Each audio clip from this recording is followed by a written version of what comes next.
Il-Kunsill Malti għas-settur tal-volontarjat nieda għal darb'oħra Training Initiative Scheme, skema li għalija imma allokati 40,000 euro u permezz tagħha membri ta' qdiet volontarji jistgħu jiksbu sapport finanzjarju għat-taħriġ tagħhom. Dan tħabbar mill-Ministru għall-Volontarjat Giulia Farrugia Portelli waqt żjara li għamlet fl-Oratorju tas-Salesiani ta' Don Bosco. Din l-iskema fiha żewġ programmi separati, wieħed għall-individwi membri ta' qdiet volontarju biex jattendu taħriġ u liħor fuq livell organizzattiv għall-għaqdiet.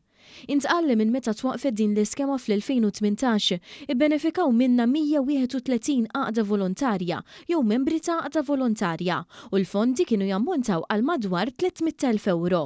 Robert Falzon mill-Fondazzjoni Don Bosco tkellem dwar kif l-għaqda volontarja benefikat minn din l-iskema. Aħna bħala Don Bosco Foundation is-sena l-oħra benefikajna mill-fondi ta' Training Initiative Scheme.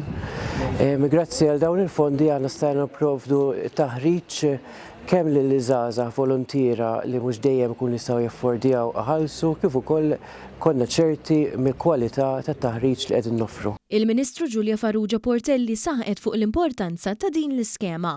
Importanti li l-għaqdiet volontarji f'pajjiżna jkomplu jiġġeddu u jissaħħu l-importanza tal-idejat li jkun hemm skambju ta' idejat inkluż pajjiżi oħra u tat-taħriġ li jkun kontinu. L-applikazzjonijiet jalqu sa 22 ta' Marzu f'nofsinhar fuq is-sit elettroniku vofunding.org.mt.